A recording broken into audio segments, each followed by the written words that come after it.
History is filled with stories of mighty warriors, groups whose skill in battle left a lasting mark on their times. Among these, many Native American people stand out, not just for their fighting abilities, but for their incredible strength and unwavering will to protect their lands, their freedom, and their ways of life. When old records call certain Native American tribes feared, this often comes from the viewpoint of those who oppose them, whether other indigenous nations, European colonizers, or American settlers. It's a sign of how well their battle plans worked, how they could adjust to new challenges, and the sheer power of their defense against those trying to take their lands and threaten their existence. To understand this word feared, we need to look deeper, beyond simple ideas, and see the complex history behind these reputations. The fear they caused was often a direct result of their success in fighting off control, showing their power and the strength of their societies. In this video, we're going to take a closer look at 7 Native American groups whose abilities in war led them to be seen as exceptionally powerful by those they met.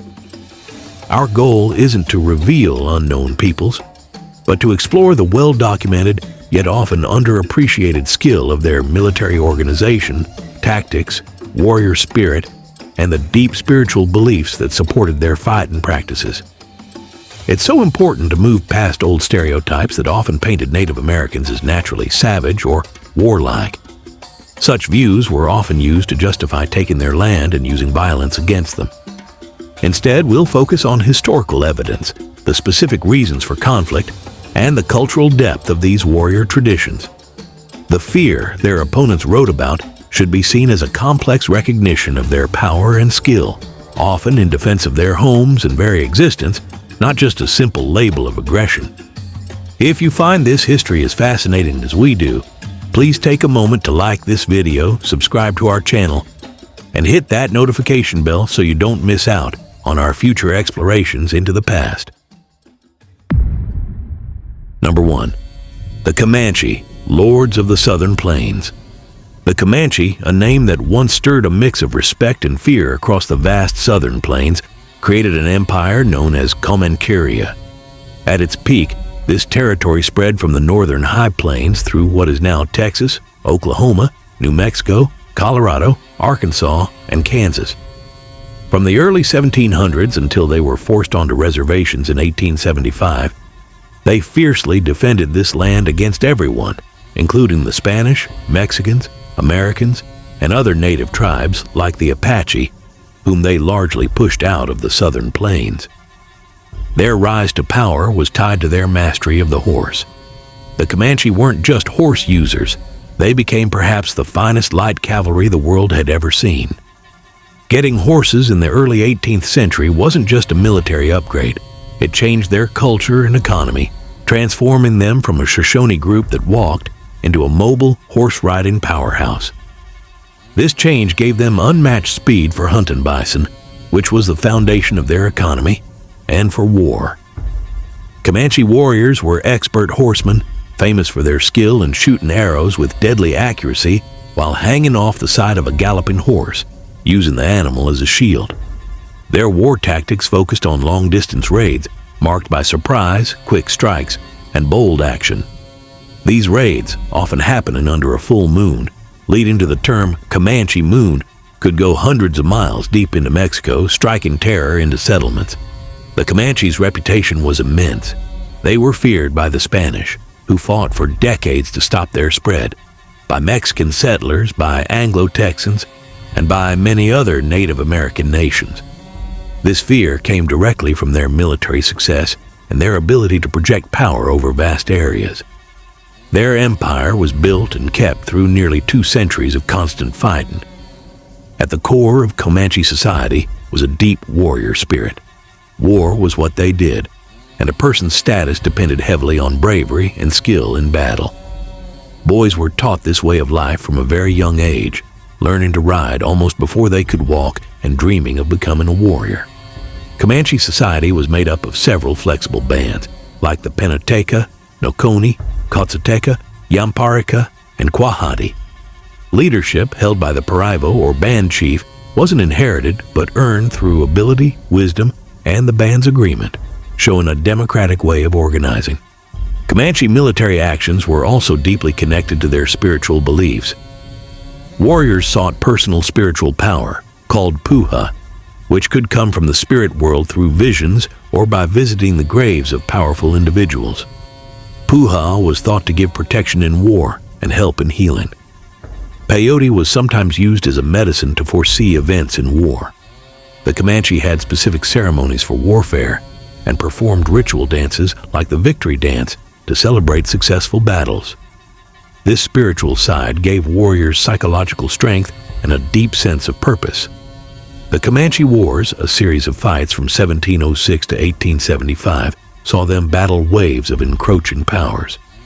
Despite their eventual defeat and confinement to a reservation, the legacy of the Comanche as the lords of the Southern Plains lives on, a testament to their amazing horse skills, fierce warrior culture, and nearly 2 centuries of dominance. Number 2, the Apache Bands, masters of guerrilla warfare and resilience. The Apache, a group of independent but culturally related peoples, carved their name into the rugged dry lands of the American Southwest and northern Mexico. Their ancestral home was huge, covering parts of modern-day Arizona, New Mexico, western Texas, southeastern Colorado, and the Mexican states of Chihuahua and Sonora. For centuries, they mounted what was arguably the longest and most determined military resistance to European and American expansion in the area, their name becoming linked with fierce independence. The Apache were feared not for large organized armies like Europeans had, but for their mastery of guerrilla warfare. Their military skill came from their deep understanding and use of the harsh desert and mountain terrain. Apache warriors were experts at ambushes, quick and brutal raids, and hit-and-run attacks. They would strike vulnerable targets like supply wagons, isolated settlements, and ranches before disappearing back into the landscape that was often impossible for their pursuers to navigate. One person at the time said, "If you saw them, sir, they were not Apaches," showing how elusive they were. They usually avoided direct, large battles with bigger, better-equipped forces, preferring to wear down their enemies through relentless, unpredictable attacks. This fear factor was made stronger by their seeming ability to endure extreme hardship and operate with deadly effect in environments that crippled their opponents. Warfare and raiding were central to Apache culture, economy, and survival. Raids helped them get essential resources like horses, livestock, and goods, especially in their challenging desert home. For young men, taking part in warfare and raiding was an important step to becoming an adult, a way to show skill, gain status, and be accepted as full members of their communities. Apache warrior training began in childhood, with boys, and sometimes girls, as women could also be warriors, doing tough physical conditioning and learning to use practice weapons. A key trial for young warriors involved running for 2 straight days without food or sleep, a sign of the incredible endurance their way of life and warfare demanded. They became masters of stealth, tracking, and survival. The Apache worldview was deeply spiritual, and this affected their approach to warfare. They believed that Usan, the creator, or other powerful spiritual beings, influenced all parts of life, including success in battle. Warriors sought guidance and protection from their ancestors and these supernatural beings through prayers, offerings, vision quests, and the use of sacred items like medicine bundles, which were believed to give protection and strength. The Apache Wars, a long series of conflicts mainly from 1849 to 1886, saw various Apache bands fight both U.S. and Mexican forces. Skilled leaders like Geronimo, Cochise, Mangas Coloradas, and Victorio became legendary figures of resistance. Geronimo especially became an icon, leading a small band of Chiricahua Apache warriors who avoided capture for years. Ultimately, after decades of pursuit, the last major Apache resistance ended with Geronimo's surrender in 1886.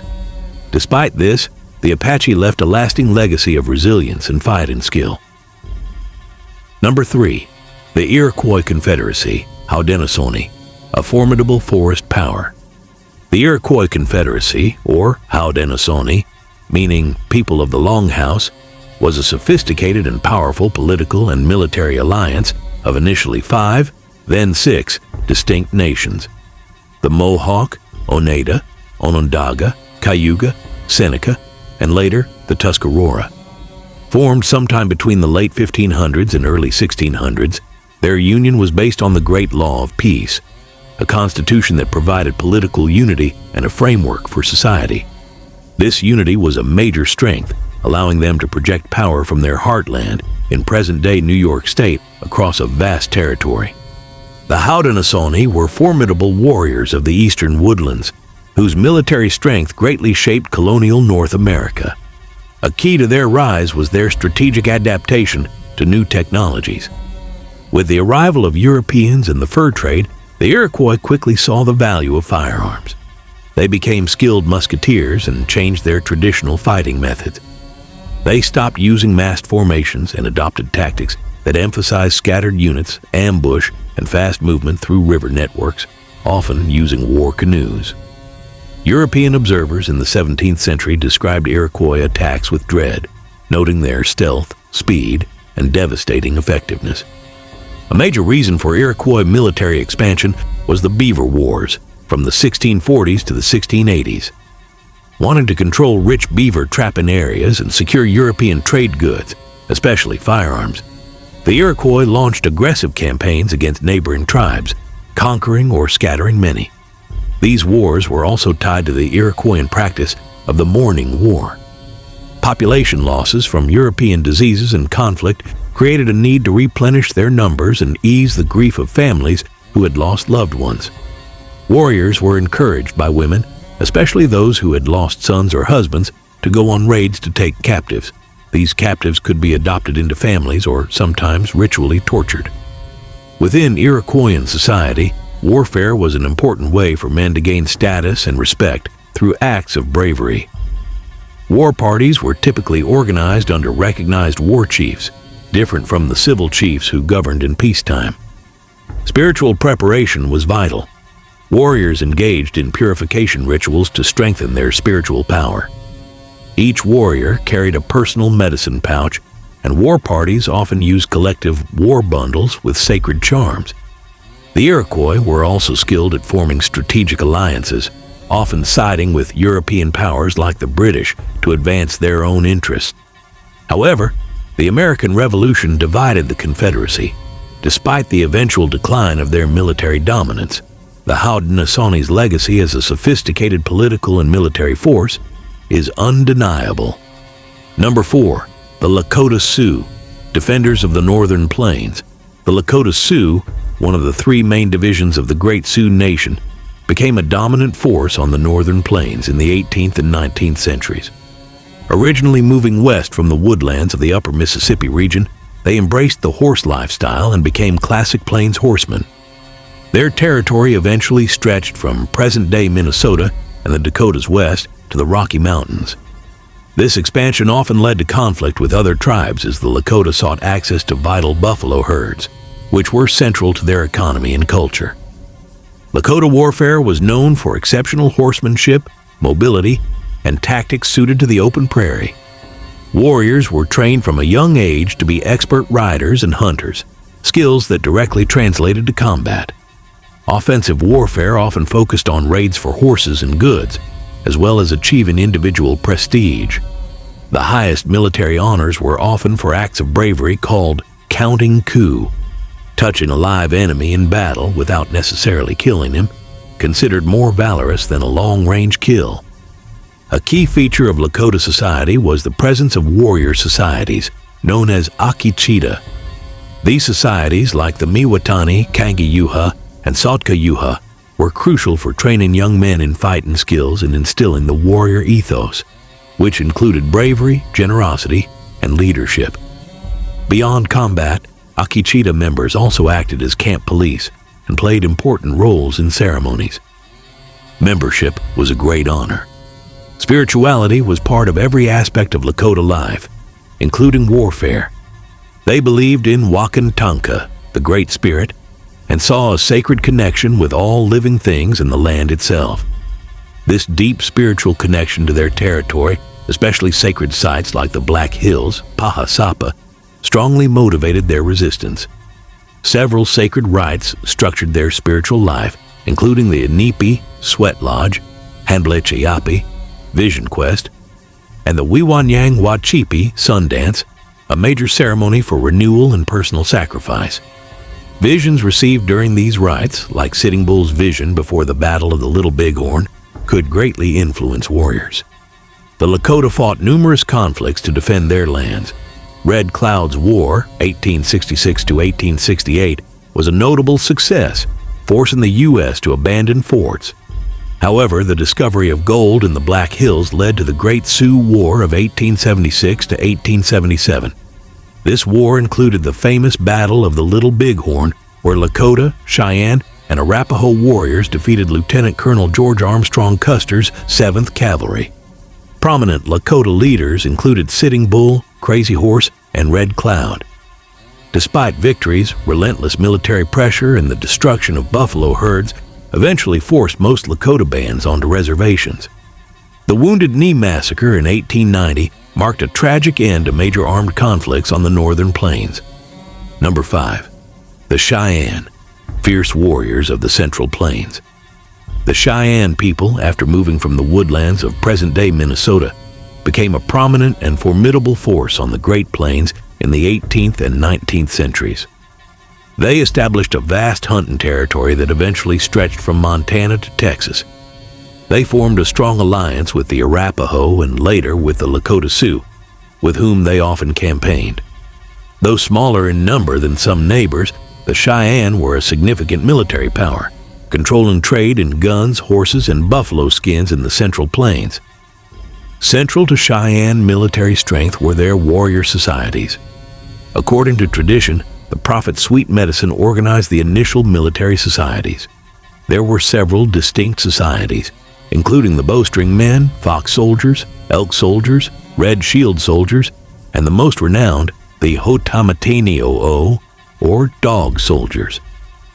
The Dog Soldiers evolved into a distinct, highly militaristic band by the late 1830s. They became a dominant force in Cheyenne resistance to U.S. expansion, known for their aggressive tactics. Their reputation was such that settlers reportedly hoped to avoid any encounter with them. A unique tradition of some Dog Soldiers involved pinning themselves to the ground in battle with a sash, signifying their resolve to fight there until victory or being released, underscoring their fearsome reputation. The Cheyenne warrior tradition placed immense importance on bravery, honor, and defending the community. Their spiritual life was deeply connected to their military efforts. The Cheyenne revere Maheo, the Wise One above, as their main deity. Two of their most sacred tribal possessions were the Mahouts, the 4 sacred arrows, and the Isawun, the sacred buffalo hat. The 4 arrows, 2 for hunting success and 2 for victory in battle, were considered the soul of the Cheyenne nation. The sun dance was also a central religious ritual. These beliefs imbued Cheyenne warfare with profound cultural significance. The Cheyenne were involved in many significant conflicts. They fought alongside Lakota and Arapaho allies at the Battle of the Little Bighorn in 1876. Earlier, the Sand Creek Massacre of 1864, where U.S. cavalry attacked a peaceful village, ignited widespread Cheyenne retaliation. Despite fierce resistance, the Cheyenne were eventually overcome by American expansion, disease, and the destruction of buffalo herds, leading to their confinement on reservations. Number 6. The Seminole, the unconquered people of the Florida swamps. The Seminole people, whose name might mean runaway or wild ones, emerged as a distinct group in Florida during the 18th century. They were a multi-ethnic confederacy formed from bands of Creek Indians, Yuchi, other southeastern indigenous peoples, and importantly, formerly enslaved Africans known as Black Seminoles or Maroons. This unique mix, especially the armed Black Seminoles who fought against re-enslavement, made their resistance particularly alarming to the slaveholding southern United States. The Seminoles skillfully adapted to Florida's challenging environment, particularly its dense swamps and the Everglades, which became both their refuge and a weapon. The Seminoles are famous for their long and effective resistance against the United States in the Seminole Wars, from about 1816 to 1858. They earned the title Unconquered People because despite immense military pressure and the forced removal of thousands to Indian Territory, Oklahoma, a significant group successfully resisted and remained in Florida. Their military success was largely due to their mastery of guerrilla warfare. Facing larger U.S. forces, Seminole warriors, numbering less than 2,000 at the peak of the Second Seminole War, used hit-and-run tactics, ambushes, and their intimate knowledge of the difficult terrain to inflict casualties and frustrate American military goals for decades. The Second Seminole War, 1835 to 1842, was the longest, bloodiest, and most costly Indian war fought by the U.S. government. The U.S. Army, trained for conventional warfare, found its tactics largely ineffective in the Florida wilderness. Seminole warriors were organized into bands, often led by influential chiefs, Micos, and war leaders. Prominent figures included the charismatic warrior Osceola, who became a potent symbol of defiance, Micanopy, and Billy Bowlegs. The Seminole Wars are a classic example of asymmetrical warfare, where a smaller force neutralized the advantages of a larger army through superior environmental knowledge and an unyielding will to resist. Spiritual practices and medicine were integral to Seminole life. During the wars, small medicine bundles were made from Maine tribal bundles for war parties, suggesting a spiritual component to their military efforts. The Green Corn Dance, a major annual ceremony, was essential for community renewal. The Seminoles' deep connection to their traditions and their ability to adapt them to the Florida environment were crucial to their enduring legacy as the Unconquered. Number 7, the Navajo Dene, resilient defenders of Deneta. The Navajo, or Dene, meaning the people, have a long history in the American Southwest, with their ancestral lands, Deneta, covering a vast, rugged area in present-day Utah, Arizona, and New Mexico. Their territory of mesas, deep canyons, and high desert shaped their culture and their methods of warfare and defense. For centuries, the Dene engaged in cycles of raiding and counter-raiding with neighboring Pueblo peoples, Spanish, Mexican, and eventually American intruders. They became skilled at using their challenging terrain for defense, with strongholds like Cañon de Chelly serving as formidable refuges. Within these canyons, the Dene used clever defensive tactics like natural caves and cliff dwellings. Historically, the Dene were seen as formidable adversaries.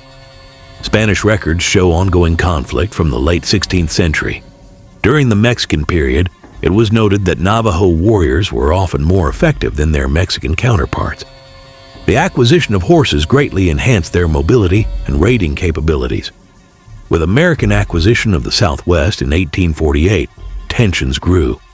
Navajo warriors, under leaders like Manuelito and Barbonchito, launched attacks on U.S. installations. The American response led to brutal campaigns in 1863 to 1864 by Colonel Christopher Kit Carson. Employing a scorched earth policy, Carson's forces destroyed Navajo resources and invaded their strongholds. This led to the surrender of thousands of starving Dene and their forced removal on the Long Walk to Bosque Redondo in eastern New Mexico. This period of intense suffering is known in Navajo oral history as Nahonzud, the fearing time, offering a poignant counter-narrative to the idea of the Navajo solely as feared warriors. Central to Dene philosophy is Hojo, a state of balance and harmony. Warfare and its violence were seen as disrupting Hojo. Consequently, the Dene developed elaborate ceremonies to restore balance and purify individuals returning from battle. The most prominent is the Enemy Way ceremony, Anaeji, designed to exorcise harmful influences of slain non-Navajos. The Blessing Way ceremony, Hojuji, was also performed to ensure harmony and protection. These ceremonies demonstrate a sophisticated cultural understanding of the psychological and spiritual toll of warfare.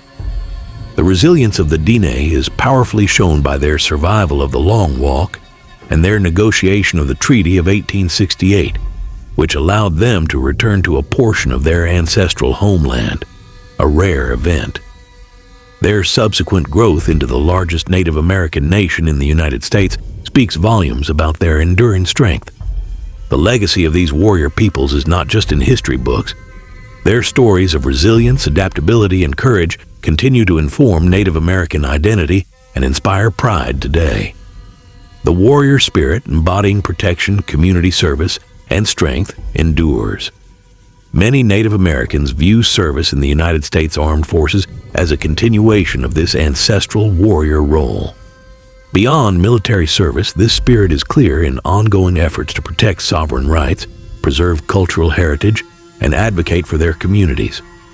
These formidable warrior traditions of the past are living legacies that continue to shape the present and future of Native American peoples. What are some other examples of resilience and adaptation from history that you find inspiring? Let us know in the comments below. And if you learned something new today or found this video valuable, please give it a like and subscribe for more explorations of our shared past. Thanks for watching.